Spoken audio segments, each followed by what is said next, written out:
Welcome, my friends. Welcome to my world. I'm your host, Kevin Rutherford. It is Wednesday, May 4th. We are here live, and it is Destination Health Day. So calls are already starting to come in. I have a couple things I want to talk about, then I'll get to those calls. So keep them coming. If you dial right now, I promise you'll get through. 855-950-3835.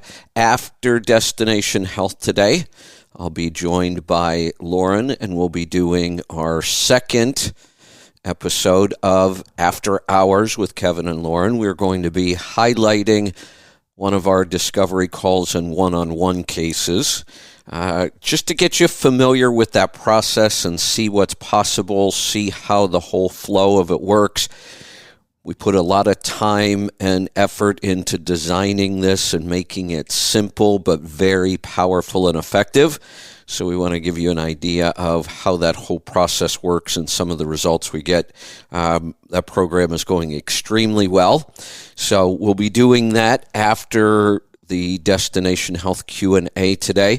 Give you an update on the listener app. It is in beta. Both versions are out and being used by our beta test group, and the feedback so far has been excellent. I know I've been playing with the app. Not a lot of bugs, some pretty minor stuff, things you always expect. That's why we do beta. Really, really nice features. I'm excited about the app. The feedback we've been getting has been awesome. The one comment we get a lot is people love the fact that they can listen to all the shows anytime they want. Once we record a show, it's going to be there forever. We even brought shows back from the original days of the Audio Road Network. They're in there as well. My goal would be to try to add a new show every week. I know that's a pretty aggressive schedule right now. We've stuck to it for the last 2 weeks. I have to figure out what show we're trying to launch next week so we can stay on that schedule. Had some great comments about sound quality. A real compliment. Somebody said that our sound quality is better than when we were on Sirius XM. That's pretty awesome. But we now have control over our sound. I didn't then. Once I sent the sound to them, then they did all the mixing and levels, and so we had no control over that. We used to get a lot of complaints. It can be challenging. I'm not saying we're always going to be perfect. You know, when you're dealing with cell phones, which is primarily everything these days, and sometimes people are driving and there's a lot of background noise, and so we don't have total control, but I think we have a system now that really helps us tweak those sound levels on the fly so that you're not trying to adjust your volume all the time. So keep the feedback coming. I believe we probably would still accept some beta testers. If you're interested, reach out to Aaron or Angie on either one of the tribe sites. If you're not a member of the tribe sites, by the way, come on over and join. Lots and lots of great information there. We're going to continue to add more stuff as well. So healthytribe.com and truckingtribe.com. All right, a couple things, and then I'm going to get to the calls. They're starting to come in, so jump in now. I've been doing some work directly with clients one-on-one. While I was on the road, I actually did it a lot.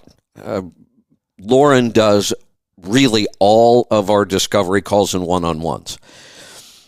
What was happening when I was on the road is I was just with people. I was meeting with people. So I actually just started working with them because they had a lot of questions.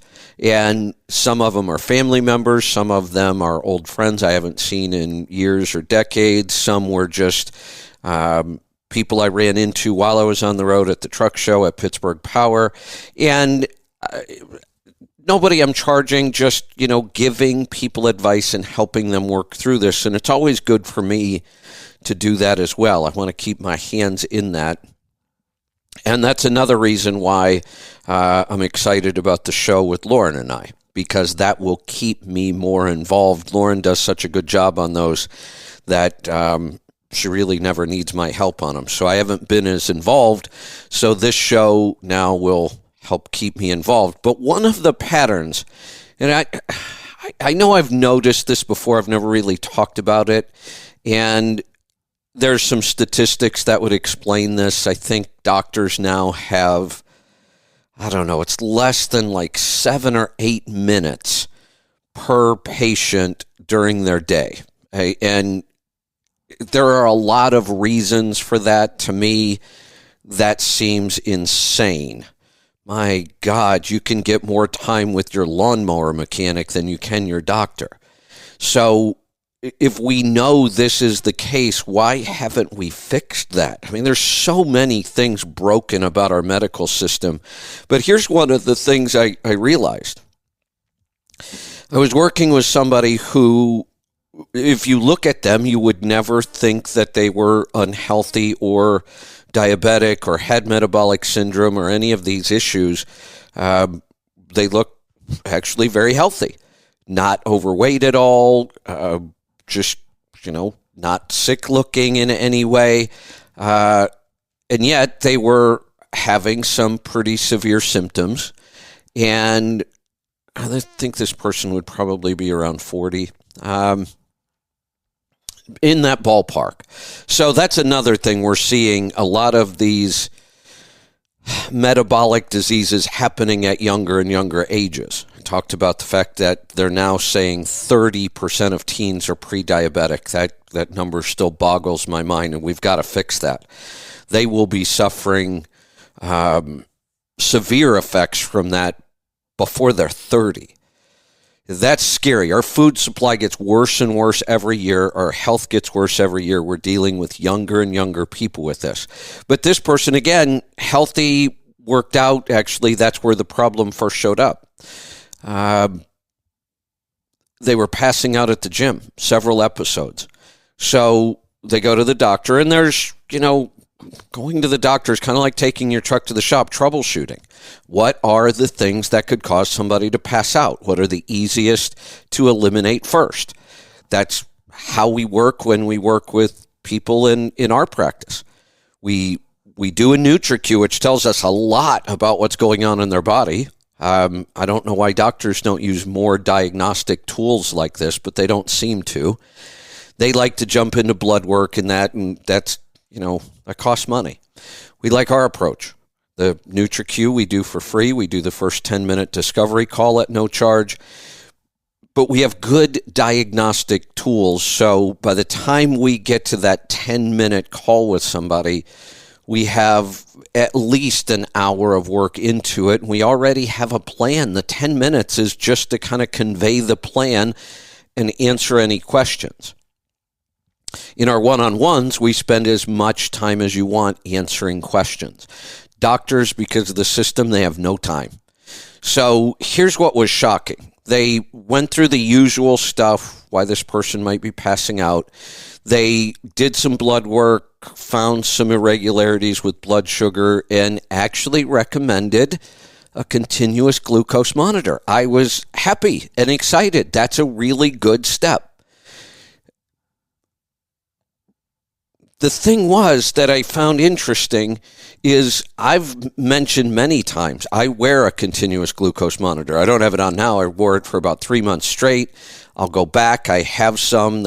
Each sensor lasts 2 weeks. I think I have 4 or 5 sensors around still.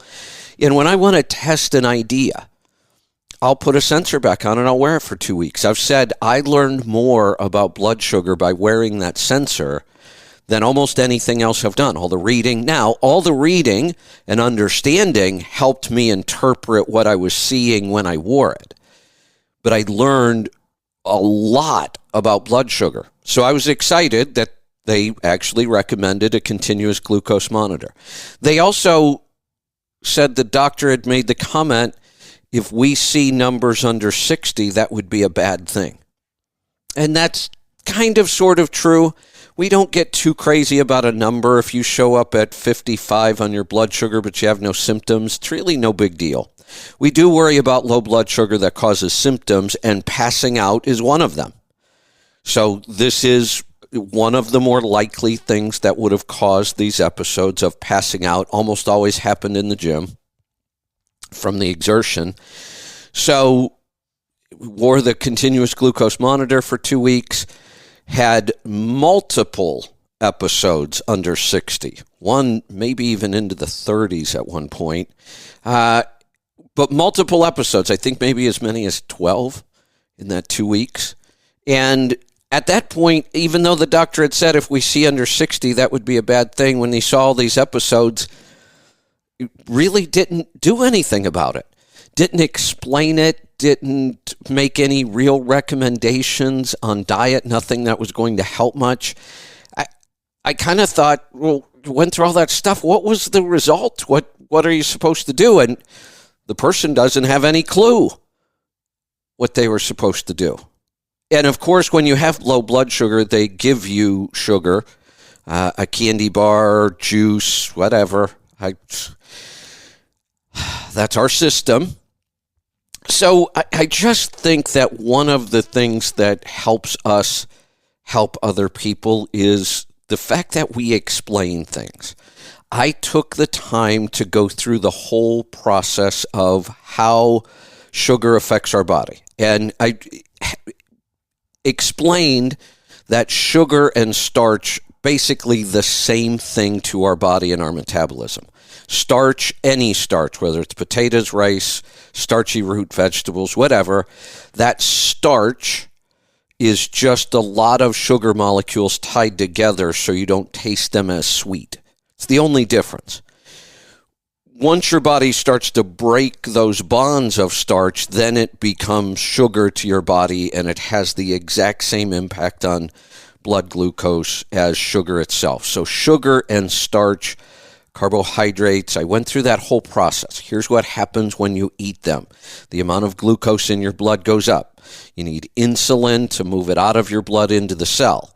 Once the cells are full, then it's harder and harder to try to cram more sugar into the cells. That's when your blood sugar starts to remain elevated over time.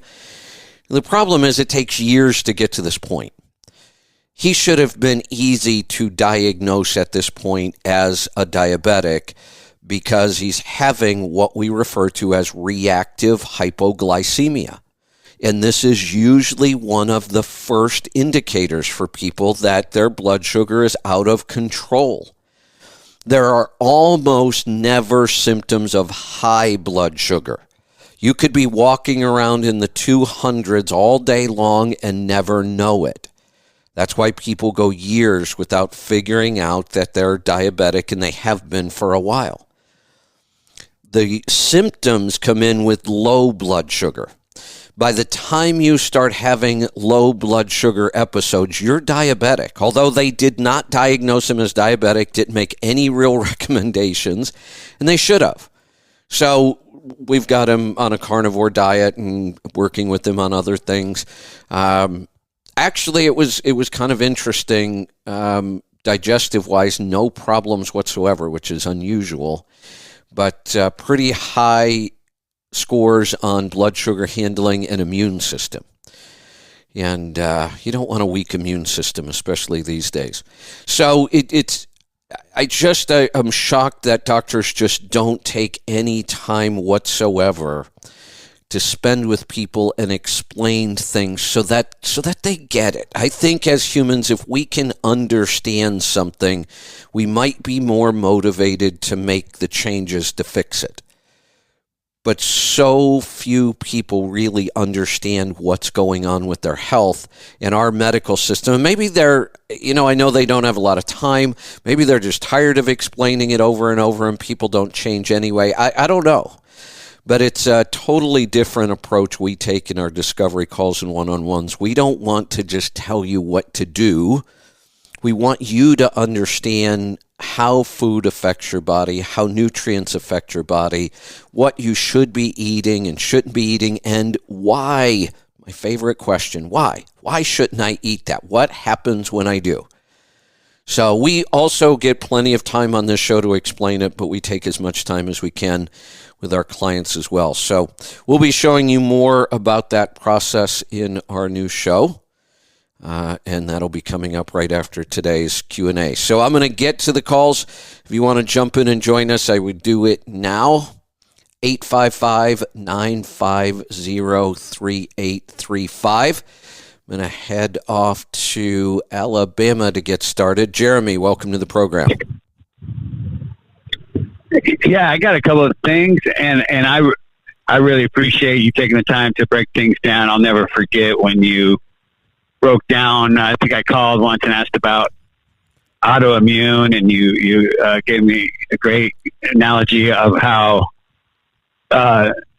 weakening of the stomach lining, how grains and things can do that, and how and why. And so I really appreciate that. And yeah, and I wanted to say, let me jump in and comment on my call the other day. Oh, yeah. Yeah, so, and that's another good example. Autoimmune conditions have exploded. We have over 100 different autoimmune conditions now. We keep figuring out new diseases or, things we didn't understand before that they are autoimmune. And we do know how that happens. And you're right, I explained it. It happens through grains, weakening the stomach lining, and then stuff that isn't supposed to get into our bloodstream gets into our bloodstream, then our body starts attacking. I went through that, and yet doctors will tell you they don't understand what causes autoimmune conditions. That's still their answer. They actually just say we don't understand it. Well, go read a book. Maybe they didn't teach you in medical school, but it doesn't mean your education has to stop there. There's some really good books about it. Go learn. Yeah, and even some of our parents or family members don't believe truck drivers either. Yeah, I know. It's crazy, but look, I don't care what your occupation is. I don't care what your education level is. If you read this stuff and you understand it, you can learn it, right? Right. So, and yeah, I meant to say, sorry if my question the other day was confusing. Sarah reminded me that the sugar alcohols can kind of, I mentioned bacteria, gut bacteria, but it was actually this can kind of weaken the stomach lining in the same way that alcohols and grains. But yeah, as far as the erythritol, right, and all that. Yeah, so I didn't mean to be confusing, and of course it'd be you have to consume a lot, I would guess. Obviously, a little erythritol is not going to be as harmful as alcohol and grains, but right. Yeah, and that's what she kind of mentioned. Yeah. Yeah, and in the beginning with people, we like to avoid as much confusion as possible. So many times it's just easier to say, avoid this completely. It's one of the reasons I think carnivore has been so successful. Yeah. One, it just really is a good diet for humans. But two, it's easy to understand. There's not a lot of rules. You don't have to remember a lot of things. But then at some point, we do realize that, as humans, we like some variety in our diet. So at some point we talk about, yes, you can add some fruit back in, be careful with it. Yeah, you might be able to add some white rice and some starch in once in a while. Some sweeteners like erythritol might not be that big of a deal. Although I tend, when it comes to sweeteners, I really tend to think stay away from them as long as you can completely. Don't try to use the substitutions. Just try to, kind of white knuckle through it if you have to get rid of those cravings. Because a lot of people will go right from, a sweet American diet to a sweet keto diet using all of these sweeteners. Yeah, they are low carb. Yeah, you're probably still getting benefits. But I think if you can break that sweet habit first, then when you go back, and I like some sweetness. There are some things that, I eat that are sweet. But I would rather stick with the real sweeteners that have some nutrition to them, like maple syrup, maple sugar, honey, figs, things like that. So, yeah, it's nice to get that treat. Yeah, me too. But I'd rather it all be real. Yeah, and because even when I first tasted that Cardio Miracle, I was like, wow, it's really sweet, and it's got some erythritol in there. Right. And before I forget, Jamie was like, hey, ask him if I should take Cardio Miracle twice a day. Like how he could just, I'm taking it before I work out, but yeah, Tammy wants to know, should she take it twice a day, or do you see a purpose for that? Or, cause it does say it on the I don't know. That's her question anyway. No, the dose is twice a day. And again, I talk about people, when we talk about multivitamins and, you're going to take this one tablet or capsule or whatever, there's no way you can get the nutrients you need out of that one. So when you see a product like this, that's why it's 2 big scoops a day. That's what it takes to get that many nutrients in. So I am kind of looking even that one big scoop. At Cardio Miracle, if you feel like your diet isn't nutrient dense enough, it's a great addition every day. And 1 or 2. I mean, I think if you take one and you're getting good results, try 2. I'm big on results. I have a hard time taking supplements that I can't tell a difference in the way I feel. The one that I don't feel different when I take it, but I take it because I've seen the results, I've seen the proof, I get it. Vitamin D. I don't feel any better when I supplement with vitamin D. I don't feel any different. Right. But I take it because I know it's very easy to get low on D. And like I said, the first time I stopped taking it in 8 years, I got sick for the first time in 8 years. May have been a coincidence, but I'm not going to take any chances. I think I'll stick with my D. But for the most part, if I start taking a supplement, and I test a lot of supplements and I'll do blood work and, I can see a result in the blood work. But for me, every day, if I'm taking it, I want to feel different. And if I don't, I'll probably end up not taking it anymore. Okay, yeah, and if we're doing all these things, like all of us are, when we keep our gut, our stomach lining strong, like with the butter and the healthy fats and the all the fermented foods. What was I going to say? Yeah. Then it's not going to hurt us and degrade our stomach lining because we're keeping it strong every day. Yeah. So I also had a question about, we take that collagen, in teaspoons, 2 teaspoons is what I do. And then, is that bone marrow, the bone and bone marrow, from ancestral, would that be considered the same? It really is. They're not exact, but there are a lot of components. Even you can take gelatin, and Bulletproof actually makes a product, Colla-Gelatin, which is collagen and gelatin. What we're after is the fact that in our diet now, even if we eat animal heavy, even if we're eating carnivore, you find most people, all they're eating is the muscle meat. They're eating steaks, they're eating roast, they're eating chops, they're eating burger. That's all muscle meat. We're skipping the most nutritious. Probably isn't enough collagen anyway. Yeah, we're skipping most of the nutritious parts of the animal. We're not making bone broth anymore. We're not eating all the bits and pieces and connective tissue. And, we trim that stuff off. We don't want to eat it. We're missing a lot of. For our gut. Yeah, it is. All of that stuff. It's good for our own joints, our own bones, our own connective tissue. Yeah. Right. All right. Well, I wanted to ask you how you mentioned you had shoulder pain come back again, but what did you do to get rid of it? Well, I took a step back and thought, okay, what changed? What has changed in my diet? Why is this coming back again? Last time I thought it was eating out too often when I was on the road. When you eat out, you get, no matter how hard you try, even if you're only eating animal products from a restaurant, you're getting poor quality meat and you're getting poor quality oils. So you're getting too much omega-6 is what that really leads to.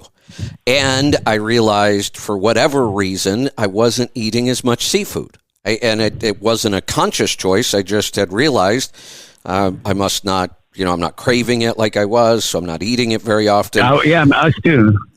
Yeah, so the logical thing, pain and inflammation can come from an imbalance of too much omega-6, not enough omega-3. So I realized I'm not eating enough seafood. I'm not eating the high-quality beef and pork like I was that has more omega-3 in it. And I've been eating a lot of chicken for some reason. On the road, it was just easy to throw a bunch of chicken in. So I thought, this is just an omega-6, 3 imbalance. I could have tested for it. But instead, I just started doubling up on the seafood. More mackerel, more Oh, you did? sardines, Okay. more salmon, more tuna, Yeah. mussels, crab. I ate, cioppino for lunch every day and threw more seafood in it. And within about 10 days, the pain started to subside, and now it's gone. And now I'm back at home, and I'm completely convinced it will just stay away now. I was hoping you got on YouTube and typed in trucking with the cars and looked at that shoulder pain out the window video, because I was hoping you would find a band and try it as you were driving on the way home. I had all my bands with me. I had my red light there. I had everything with me, and yet I almost never did my protocols. I just, with everything else going on, and I know it's an excuse. I could have found the time, but I didn't, and I paid for it. Now I feel like I'm starting all over again. Well, I'm not supposed to say, but I do it while I'm driving. I'm not supposed to say it for safety reasons, but I do this one, and it's on that trucking with the cars 2 hours, where I have a broken band that I save, and I just hold it with my steering wheel and do this that movement that I showed, a couple movements, and it really helps in stay in the seat longer. Oh, good. I will check that out. Yeah, okay. All right, that's YouTube, right? Appreciate it. Yeah, YouTube. Excellent. Trucking with the Cars. CARRS. Excellent. We love that you guys do that stuff, by the way. All right, cool. All right. Talk to you soon. Thanks for the call. Let's go to Wisconsin this time. Tim, welcome to the program. Hey, Kevin, how are you today? Good. What's on your mind? Hey, it was interesting that you got on the blood sugar thing. I actually was going to ask you a question about Cardio Miracle, but a couple interesting stats about blood sugar. That's really interesting. You mentioned this from time to time, but a lot of the studies about blood sugar, we look at blood sugar like diabetes and all those issues. Obviously, they're bad, but, any elevation of blood sugar is bad for the body and causes damage. And it can be outside of the parameters of being the diabetic, but any elevation for over a period of time, and it could be like 140, 120, 140 damage can start to occur already. So, interesting thing about those monitors, I think they're really interesting, provide a lot of data, but I met a guy once who was a diabetic. He had one, and he wore that thing all the time, and he could tell you all the numbers. Here's one thing that I don't think I've ever heard you talk about that I have seen that people do. So they watch their sugar through their monitor, and instead of changing their diet, they modify it, and they still eat all the crap, but they modify it to keep their blood sugars what they think is in a range that's safe. This one guy in particular, the cool thing about those monitors is, they don't lie. A1C doesn't necessarily lie. So, a guy would say, oh, yeah, I'm eating perfect. I'm doing everything the way I am. And then their A1C comes back and it's in the sixes. And you go, well, no, you're not. And they would say, well, I monitor my blood sugar. I do this. I watch this. So that's an interesting thing with them. It provides such a great amount of information, but I've seen people use them in a way that they're probably not meant to be used. No, I think you're right. They're basically gaming the system is what's happening here. They're using the data to get better numbers, but not better results. And that happens so often in our medical system. Well, I did a whole show on statins and why they should just be taken off the market. And it's the same thing, that it's just a game with numbers. Yeah, you take the doctor tells you your cholesterol's too high. Well, ask him to explain it to you one time. I'm shocked at how many doctors really know almost nothing about cholesterol. So ask him to explain. What do you mean it's too high? Why is it too high? Ask the question why. Well, it's just too high. That's bad for you. You're going to have a heart attack or a stroke. We've got to give you a statin and get that number down. And they give you a statin and they do get the number down. But that's all that happens. The number goes down. You're not any healthier. Your odds of having a heart attack or dying from something aren't any lower. Actually, we don't know how or why, but people on statins die more often from all causes. And we can't explain that. It's a correlation. We can't say it's a causation, but the numbers are pretty consistent. When people are on statins, they die more often than people who aren't on statins, even from things like suicide. And you would think, well, what does a statin have to do with suicide? Hell, I don't know, but those are the numbers, and nobody ever really seems to pay attention to them. But most of our medical system is designed to just game the numbers.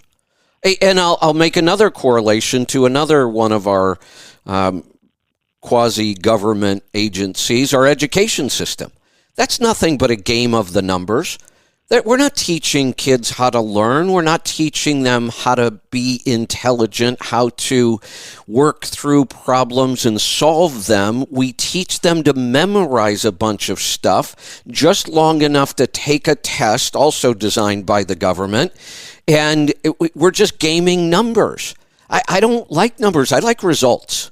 And so our system is designed a lot more to get results, not just game the numbers. Yeah, you look at Dr. Perlmutter's work.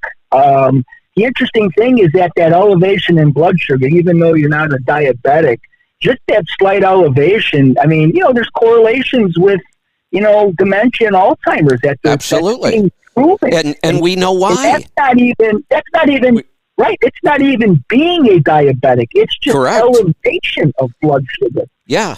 And we know why. Here's the other reason, A1C is actually a really poor marker. Take the example I gave this morning.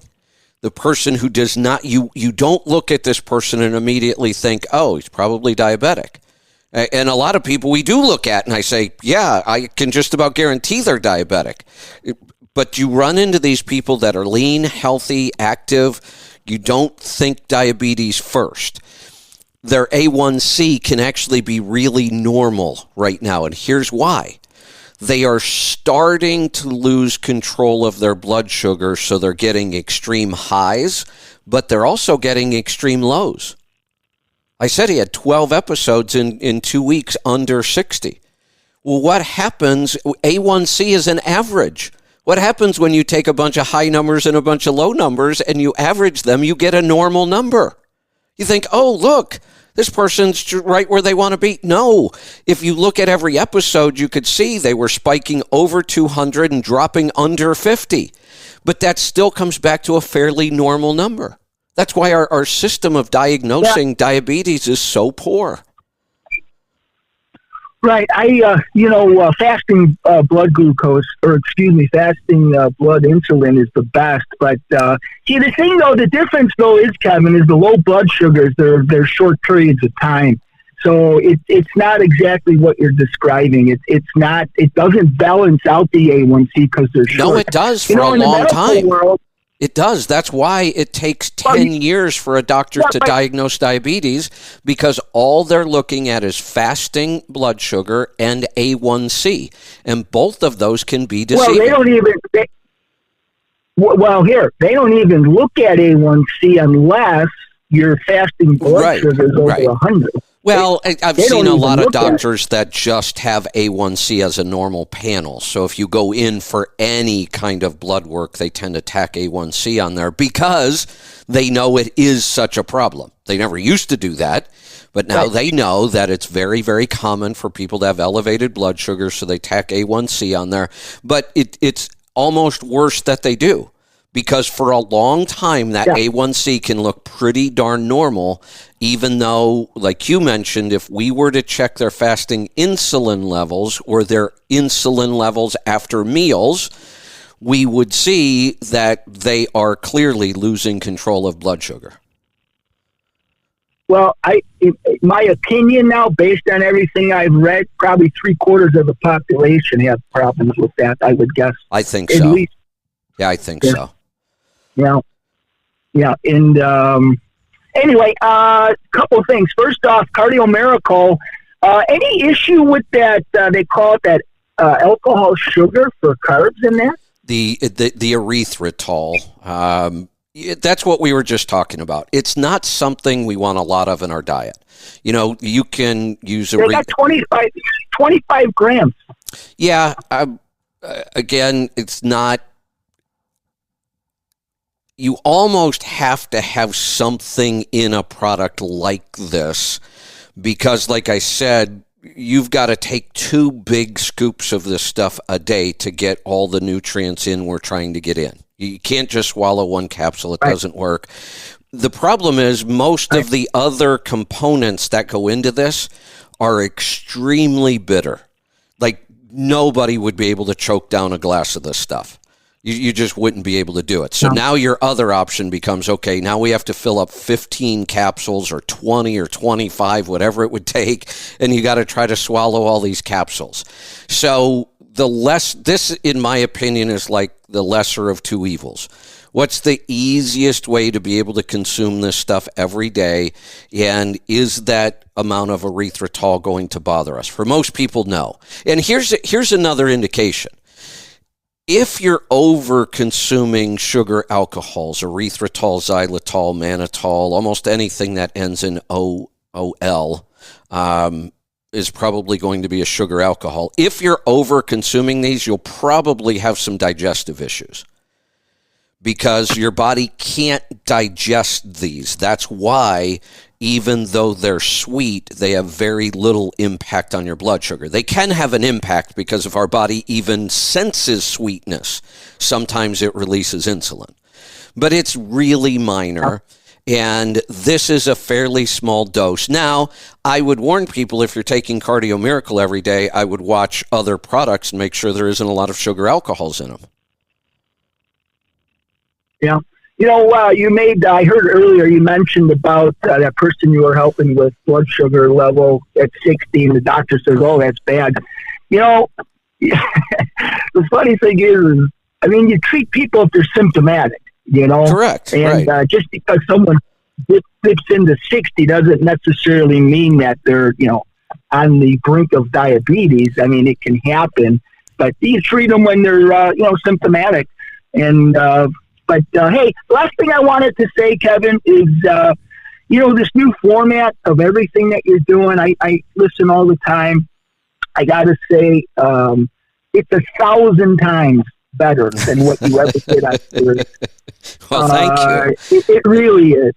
No, it really is. And sometimes, you don't know the good things that you do for people. I'm sure you hear it, but that format is phenomenal, and I'm so happy for you because I think once you release this to the general public, it's going to be a very, very good, lucrative thing for you because you have you've got it nailed down, and I'm just happy for you. It's a great job you're doing. Well, thank you, and I'm pretty happy with the way everything has worked out. I get up and I'm excited again, and I look at all the possibilities and the potential and all the. I have idea boards everywhere. I have poster boards that I write ideas on. I have my tablet that I take notes on with a ton of ideas on there. And, I look back on some of those ideas and I'm like, well, why didn't we do that? And most of it was because of the restrictions we were facing on the air. I had 15 hours. I had a certain format I had to stick to. I have commercials I have to deal with, and that was it. And we had kind of maximized our hours. What more could I do? When I tried to, if I would have tried to add a political segment, people would have gone nuts because I would have had to take something else away to do that. Now I don't have to. I can just add. I can do more time. I can do more hours. We can get more hosts. So I am excited about it. I think I'm really excited about the technology our team is coming up with, and that's just going to get better and better. The ability, we are really looking forward to the ability for somebody to go in and say, let me see all the calls where they talked about continuous glucose monitoring, and our library will sort that for you. And you'll go right to the call where we talked about continuous glucose monitoring. Yeah, it's interesting. I've been listening to you since the beginning, probably at least 10 years. And I'm just intrigued at the evolution that you have gone through and where you are today and, where you'll be tomorrow. I mean, it's really exciting. Glad that, we're all a part of it. And congratulations on great success. Well, thank you. And thanks for the support, because without that, we wouldn't be doing this. But we're very excited about a lot of things that are happening. So we'll continue to keep you updated on that. I had a thought in there, something I thought I might. Maybe it'll come back to me. Let's continue on with the calls. Let's go to Texas this time. Greg, welcome to the program. Hey, thanks for taking my call, Kevin. Hey, and kind of add a little bit to his kudos. You've got a great team there. I mean, Angie and Aaron and Lisa and Brittany. They all seem to be on top of everything. And I know y'all have had, definitely had y'all's work cut out for y'all these last couple of months.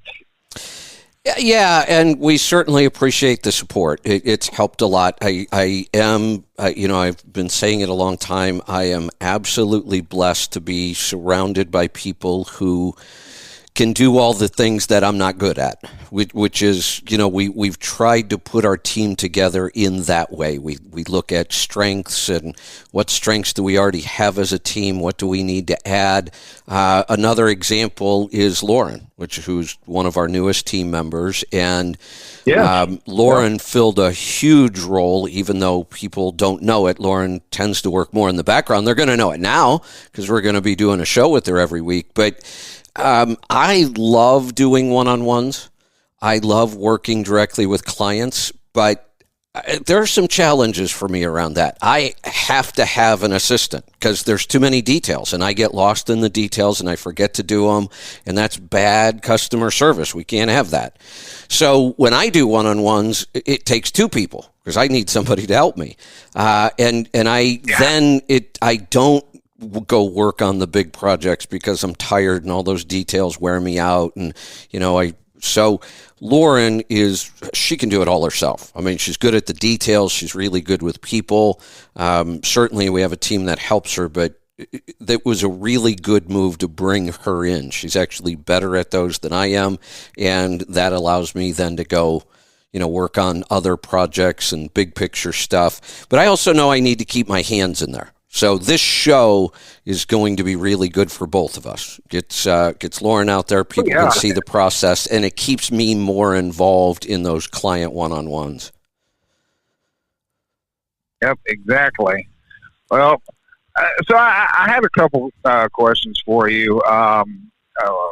One, the light balance. I'm sorry, that just ruins my coffee. I don't enjoy it. And what I had been doing was just taking like a shot of it. You do that, or do you want to kind of not take it all in? Taking a shot of it's fine. Yeah, taking a shot of it's fine. Okay, yeah, I'd much rather do that. So, do you drink like NDK coffee or just black coffee? Yeah, NDK. I mean, I'm going to start again. I mean, I had fallen off for a long time, but my order's actually going to be at my house today, so I'll be starting back on the NDK. And like I said, I never liked the light balance in it. Huh. Yeah, that's interesting. And taste it's a personal thing because I have the opposite experience. When I was making some changes and I switched to black coffee, just testing different things, I thought, I really need to make sure I keep up on my light balance and my vitamin D. Trying to put those two in black coffee, I couldn't drink it. I thought it was awful with those two in black coffee. The vitamin D in my NDK coffee, I don't notice. I can't tell that it's there. In black coffee, I can absolutely tell it's there, and I don't like it. But for me, on the NDK coffee, when I run out of light balance, I miss it because I think it's like adding salt to food for me. Adding that salty light balance actually amplifies all the other flavors in a way that I like. But for some reason in black coffee, I don't like it at all. That's how I was with it. In my NDK coffee. Yeah. So you're fine. Just take a shot of that. Doing just carnivore, the NDK coffee is still fine. I think so. Yeah. We like to have these terms and, guidelines because people need to know what to do. But I'm also not big on being so strict on things. There are a couple things. And the one you've probably heard me say 1,000 times, if you want to be healthy, you can't even cheat a little bit on grains. You just can't. So that's the one that I'm kind of an absolutist about, are the grains. But even sugar. I mean, look, if I'm eating carnivore all day long and I have almost zero carbs, I'm not going to sweat even having a dish of Haagen-Dazs ice cream, which is pretty heavy on the sugar. But other than that, it's really clean. Haagen-Dazs is milk, cream, sugar, and a flavoring, and that's it. It's one of the cleanest ice creams on the market. Oh, okay. So somebody would look at that and go, but you said you don't eat sugar. Well, I've never really said I don't eat sugar. I eat a very low-carb diet, and I've had zero carbs all day. So if I want to load up on 24 grams of carbs for my dessert, some days I do that. And I don't see any real negative consequences to it. I don't feel bad. If I ate a wheat biscuit, I would know it the next day. There are things that, there's a term we use, the dose is the poison. For example, the question about erythritol in the Cardio Miracle. It's a small amount. It's the dose is the poison. We don't want a bunch of that, but I don't have to get so crazy I'm going to measure it all the time either. I mean, the longer you do this, the more you start to realize what you can eat, what you can't, and we're all individuals. So in the beginning, most of the time we have to tell people exactly what to eat and not to eat. But at some point, I don't want people to go through the rest of their life constantly thinking about food, unless they want to and they enjoy it. I mean, food's a big part of my life. I grow it, I process it, I make it, I cook. I love food. But for a lot of people, I don't want them to have to think, can I eat that? Can I eat that? In the beginning, you have to. At some point, I want people to just eat and not think about food all the time. Yeah, exactly. Once I get there, that's kind of, the way it'd be. I still, want to stay away from the grains and all, but, just as long as it's, eating healthy, that's the main thing, and staying away from the grains. And so also on carnivore, because I'm looking at I'm getting my order in tomorrow, and when you cook liver, I know, before I would use the almond flour, but I mean, if you're doing just strictly carnivore, I mean, how would you cook the liver? So here we go again. I'm eating carnivore. I'm not going to get crazy about the fact that I'm going to put some arrowroot flour on my liver. And I'm not going to get to the point where when I eat chicken, I'm not going to put hot sauce on it. I love hot sauce on my chicken. Yeah. So to me, those things are so minor and such small amounts. So my liver recipe, soak it in buttermilk overnight, pull it out of the buttermilk, dredge it in arrowroot flour, throw it in a screaming hot pan. You get a little bit of crust from that arrowroot flour. I like to leave it fairly rare. That's how I'm going to eat mine. And I would still call that carnivore. I get it. There's some flour in there. That's not pure carnivore. But I've never said we have to eat pure anything to get the benefits. Carnivore-ish. Sure. I actually came from the book Carnivore Code, I think it was. He used the term carnivore-ish. And as soon as I heard it, I liked it. I thought, I like that. We need to eat a lot more animal products in our diet. More meat, more cheese, more dairy, more seafood, more butter, more animal products, more eggs. But why not throw some kimchi in there or some fermented hot sauce? That's kind of why I came up with the idea of fermented carnivore, because I think there's a huge benefit to adding all those fermented foods in. But I also, I still make my own barbecue sauce, and when I have ribs or pulled pork, I'm not giving up the barbecue sauce. I make my own, so I know it's very, very low sugar. Well, it's really zero sugar in mine. The only sweetener I use is molasses. But that wouldn't be carnivore. Do you have that recipe on Healthy Tribe? Actually, I don't cook with recipes, but I can explain how to make a really, really good barbecue sauce really simple. I mean, I put a little more work into mine because I make big batches and then I can it. So then I have it whenever I need it. But here's a really, really simple recipe. Now, there's like 4 ingredients, so you probably at least want to write the ingredients down. I don't measure anything. I never do. But I just know what ingredients go into this dish, and I just make it until I like the taste of it.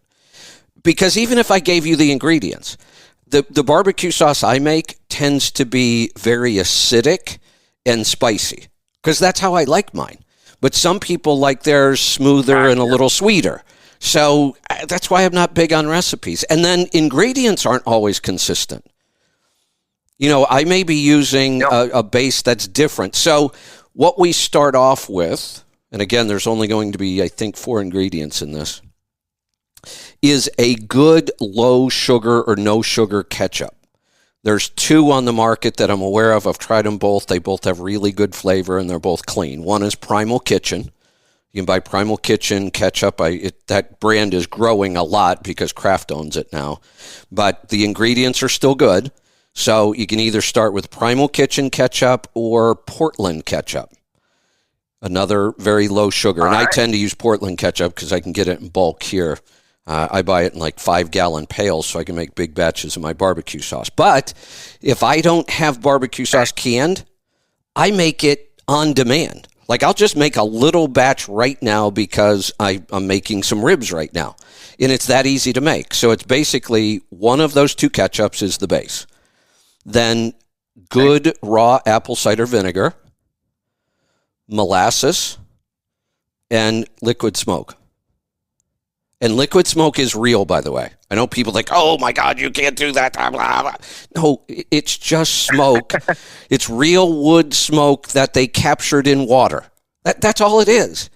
And I like smoke taste. Oh, I never knew that. I've used it before, but never That's never knew all that. it is. They put big vats of water inside their smokers, and the water absorbs all that smoke, and that's all liquid smoke is. There's nothing wrong with it. What was it before? I missed what you said right before liquid smoke. Apple cider vinegar and molasses. Molasses, okay. Molasses is without molasses, it will never, ever taste like barbecue sauce. That's what turns it, that little darker brown kind of color really starts to make it taste like barbecue sauce. Those 4 ingredients will make an excellent base barbecue sauce. Just mix them till you get the taste you like. Like I said, I like mine more acidic, so I tend to put in more vinegar. And then I'm gonna try it, and I'm gonna can it because my All-American canner came in yesterday. Oh, excellent! Yeah. And on that, I know you do a lot of meats. If you do like one of the things I plan on doing is a pork butt. I'm gonna smoke it. Perfect. Do you have to put any liquid in before do you have to put water or anything? You don't have to. You can dry pack, and that works fine. Okay. I tend to prefer, so my recipe for pulled pork, I'll give it to you right now. I put it on the smoker, heavy smoke at very, very low temperature, like 185 degrees or so. Lots of smoke for about 4 hours, because you're not going to get any more smoke on it than you can get in about 4 hours. That's going to be maximum. Yep, exactly. It won't be fully cooked, but that's okay because the canning process cooks it completely.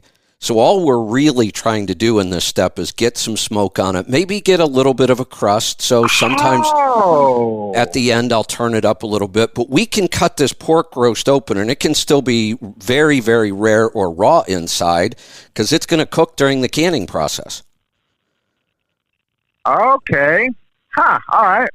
I didn't even think about that. Now, like if you do, if you're canning something, like I'm gonna do a brisket, and I like to make chopped beef out of it.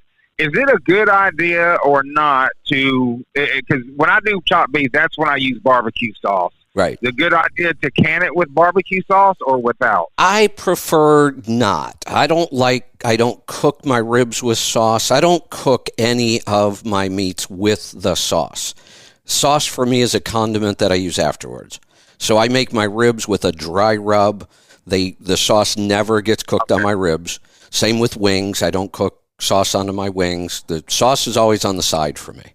And I love the sauces, but I don't ever cook with them. So I'll tell you how I finish this pulled pork because it comes out amazing. So 4 hours on the smoker, cube it, and I start my jars off with I don't know, about a quarter of a cup maybe of raw onion in the bottom.